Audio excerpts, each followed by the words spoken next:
Hi, Sean. So it's very nice to see you again. How are you? So I understand that since our last meeting, you have recently been hospitalized.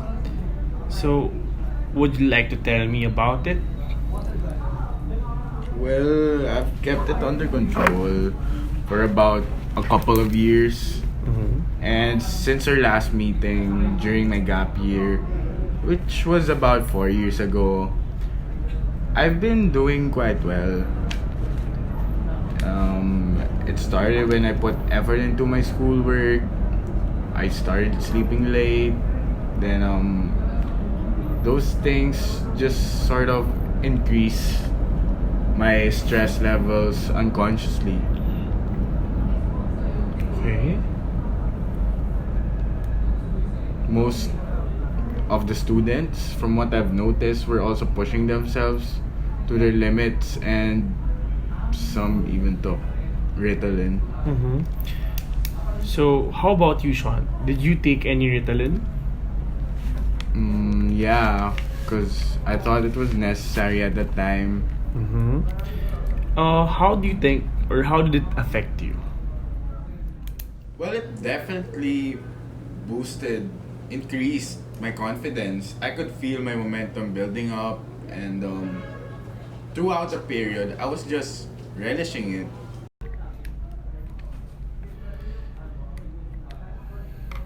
What did it mean to you then to be feeling more awake? Cause it sounds like you've been putting a lot of pressure into yourself by trying to be more awake. You even took stimulants to do it. You've been really good in university. Um, I didn't really think much of it Mm-hmm. because it was my time to shine, and but I've since found out that I didn't get the results I wanted into my exams. And why did you think that it was? Maybe because I think I was performing good, but I guess I misjudged myself and realized that I wasn't really giving my best on the exams. Mm-hmm.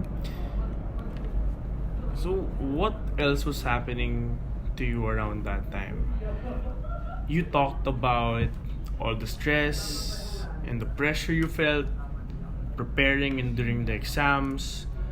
Was there anything else going on around that time? So I mentioned I was taking Ritalin, Yes. drinking. Mm-hmm. I was drinking a lot of coffee as soon as the exam stopped, but it was sort of like a substance abuse already,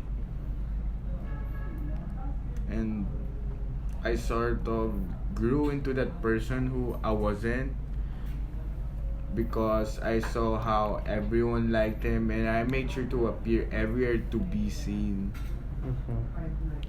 So, this was like the gap after finishing the exam, but before the results even came out. Am I right? Yeah, we just went out a lot at that point.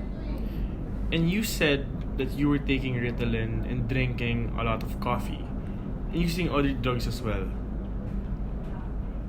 Yeah, it was a lot of substance like cocaine. Mm-hmm. Okay, okay. And how did that affect you? I was just on cloud nine. I was super popular, and I put myself at the center of the universe, basically. Okay. It sounds like it began with the exam pressure and putting more pressure to yourself, trying to stay up, even using stimulants to stay awake. And then you started to more and more feel like the man. You were kind of popular, you were very successful. How did you cope up with those symptoms? I mean, what did you do once it all started? Doing the work that I needed to do, I did what I needed to do in order to achieve my goals. And I just let it take hold. It wasn't the illness, it was me. Everything happening was my own doing.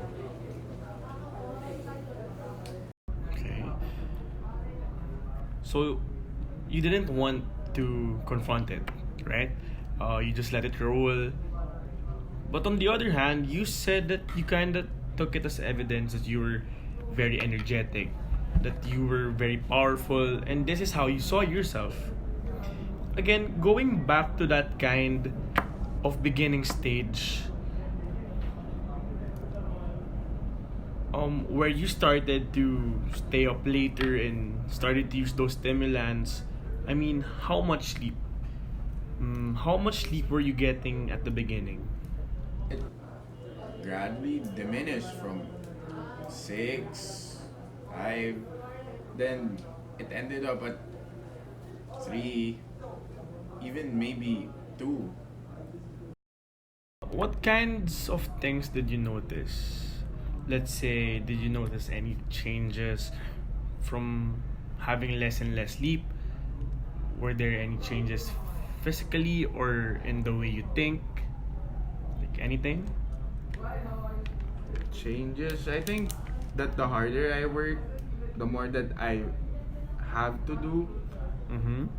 the momentum was building. I was super focused. My determination was even bigger. Okay. How about your body, Sean? Like, did you notice any or at least some physical changes or anything? Well, not really. I was probably avoiding looking at the negative effects. Mm-hmm. And everything that has happened, how do you feel about that now when you look back on it?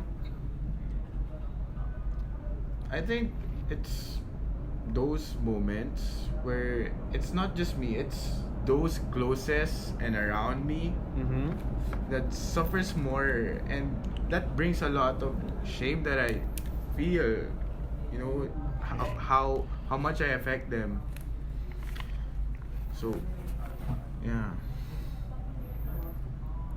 Well, Sean, I'm glad that you're having these kinds of realizations.